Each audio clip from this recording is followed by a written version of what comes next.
ದೋಸೆ ಮಾಡಲು ಮೊದಲಿಗೆ ಸ್ವಲ್ಪ ಮೆಂತ್ಯಕಾಳು, 4 ಗ್ಲಾಸ್ ಅಕ್ಕಿ, ನೀವು ದೋಸೆ ಅಕ್ಕಿ ಅಥವಾ ಊಟ ಮಾಡೋ ಅಕ್ಕಿ ಯಾವುದಾದ್ರೂ ತೊಗೋಬೋದು. 1 ಗ್ಲಾಸ್ ಉದ್ದಿನಬೇಳೆ, ಒಂದು 2 ಸಲ ಚೆನ್ನಾಗಿ ತೊಳೆದ ನಂತರ ಅದರ ನೀರು ತುಂಬ ಹಾಕಿಬಿಟ್ಟು ಒಂದು 5-6 ತಾಸು ನೆನೆಯಲು ಬಿಡಬೇಕು. ನಾನು ಬೆಳಗ್ಗೆ ನೆನೆಸಿಟ್ಟಿದ್ದೇನೆ.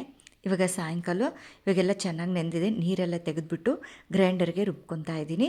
ಒಂದೇ ಸರ ಹಾಕ್ಬಾರ್ದು, ಒಂದೊಂದೇ ಸ್ಪೂನ್ ಹಾಕ್ತಾ ನೀರು ಆ್ಯಡ್ ಮಾಡ್ತಾ ಒಂದು ಅರ್ಧ ಗಂಟೆ ಚೆನ್ನಾಗಿ ರುಬ್ಕೋಬೇಕು. ನೀವು ಮಿಕ್ಸಿ ಆದರೂ ಮಾಡ್ಕೋಬೋದು. ಇವಾಗ ಇದು ಕ್ವಾಂಟಿಟಿ ಜಾಸ್ತಿ ಇರೋದರಿಂದ ಜಾಸ್ತಿ ಆಗ್ತಾ ಹೊರಗಡೆ ಬರೋ ಚಾನ್ಸಸ್ ಇರುತ್ತೆ. ಸೊ ಹಾಗಾಗಿ ನಾನು 1-2 ಸ್ಪೂನ್ನ ಜುರಿ ಇರೋದನ್ನು ತೆಕ್ಕೊತಾ ಇದ್ದೀನಿ. ಅದೊಂದು ಸ್ವಲ್ಪಗೋಸ್ಕರ ಮತ್ತು 2 ಟಿಪ್ ಯಾಕೆ ಮಾಡಬೇಕು ಅನ್ನೋ ಉದ್ದೇಶಕ್ಕೆ ಈ ಥರ ಮಾಡ್ಕೊಂಡಿದ್ದೀನಿ. ನೀರು ಆ್ಯಡ್ ಮಾಡಿದಾಗೆ ಹಿಟ್ಟು ಜಾಸ್ತಿ ಆಗ್ತಾ ಹೊರಗೆ ಬರಬಾರ್ದು ಅನ್ನೋ ಉದ್ದೇಶಕ್ಕೆ. ಇವಾಗಿದು 99% ಸಣ್ಣ ಆಗಿದೆ. ಸೊ ಇವಾಗ ಇದರದ್ದು ಸ್ವಲ್ಪ ನುಣ್ಣಗಾಗಿರೋದನ್ನು ತೆಗೆದುಬಿಟ್ಟು, ಈ ಮುಂಚೆ ತೆಗೆದಿದ್ದೀನಲ್ವ ಅದು ಜಾಸ್ತಿ ಆಗುತ್ತೆ ಅಂತೇಳಿ ಅದನ್ನು ಸೇರಿಸ್ಬಿಟ್ಟು ಎಲ್ಲದನ್ನು ಸೇರಿಸಿ ಇನ್ನೊಂದು 10 ನಿಮಿಷ ಗ್ರೈಂಡರ್ ಮಾಡಿಕೊಂಡ್ರೆ ಹಿಟ್ಟು ರೆಡಿಯಾಗಿದೆ. ಇವಾಗ ಇದನ್ನು ಒಂದು ತಟ್ಟೆಯಲ್ಲಿ ತೆಗೆದುಬಿಟ್ಟು ಡೈರೆಕ್ಟಾಗಿ ಇದನ್ನು ಒಂದು ಬೌಲಲ್ಲಿ ಎಲ್ಲದನ್ನು ತೊಗೊತಾ ಇದ್ದೀನಿ. ಸುಮಾರು ರಾತ್ರಿ ಎಲ್ಲ ನೆನೆಯಲು ಬಿಟ್ಟಿದ್ದೇನೆ. ಉಕ್ಕಿದ್ರೆ ಕೆಳಗೆ ವೇಸ್ಟ್ ಆಗಬಾರ್ದು ಅಂತ ತಟ್ಟೆ ಇಟ್ಟಿದ್ದೀನಿ. ಯಾವುದೇ ಬೋಗಣೆ ತೊಗೊಳ್ಳಿ, ಒಂದು ಅರ್ಧಕ್ಕೆ ಮಾತ್ರ ಇಟ್ಟಿರಬೇಕು. ಬೆಳಗ್ಗೆ ಅನ್ನೋಷ್ಟಿಗೆ ಉಬ್ಬಿರುತ್ತೆ. ಇವಾಗ ನೋಡಿ ಇದು ಎಷ್ಟು ಚೆನ್ನಾಗಿ ಉಬ್ಬಿದೆ.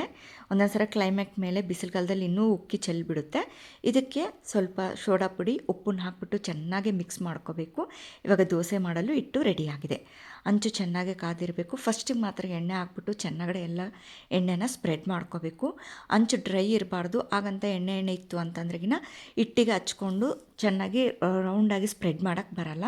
ಇದು ಫಸ್ಟ್ನೇದು, ಹಾಗಾಗಿ ತೋರಿಸ್ತಾ ಇದ್ದೀನಿ ನಿಮಗೆ. ಫಸ್ಟು ಎಣ್ಣೆ ಹಾಕ್ಬಿಟ್ಟು ಸ್ವಲ್ಪ ನೀರನ್ನು ಚಿಮ್ಸ್ಕೋಬೇಕು.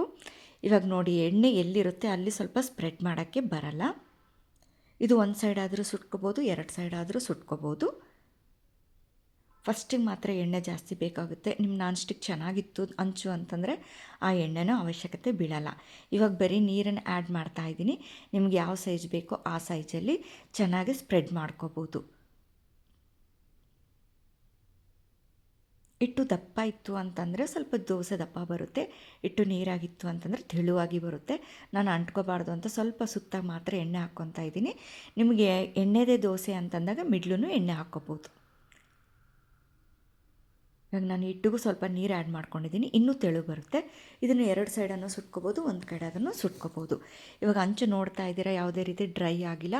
ಹಾಗಾಗಿ ನಾನು ಎಣ್ಣೆನ ಹಾಕ್ತಾಯಿಲ್ಲ, ನೀರು ಮಾತ್ರ ಚಿಮ್ಸಿ ಈ ಥರ ಮತ್ತೆ ಸ್ಪ್ರೆಡ್ ಮಾಡ್ಕೊತಾ ಇದ್ದೀನಿ.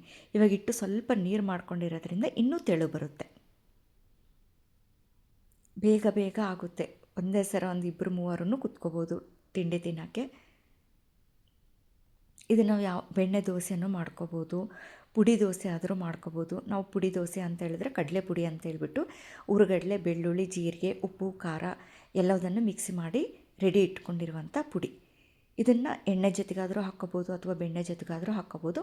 ಒಂದು ಸೈಡ್ ಹಾಕ್ಕೊಂಡು ಇನ್ನೊಂದು ಸೈಡು ಫೋಲ್ಡ್ ಮಾಡ್ಕೊತೀವಿ. ನಿಮಗಿಲ್ಲ 2 ಕಡೆ ಬೇಯಿಸ್ಕೊಂಡು ಈ ಥರ ಮಾಡ್ಕೋಬೋದು. ಇವಾಗಿದು ಪುಡಿ ದೋಸೆ ಕ್ರಿಸ್ಪಿ ಟೇಸ್ಟಿ ಆದಂಥದ್ದು ರೆಡಿಯಾಗಿದೆ.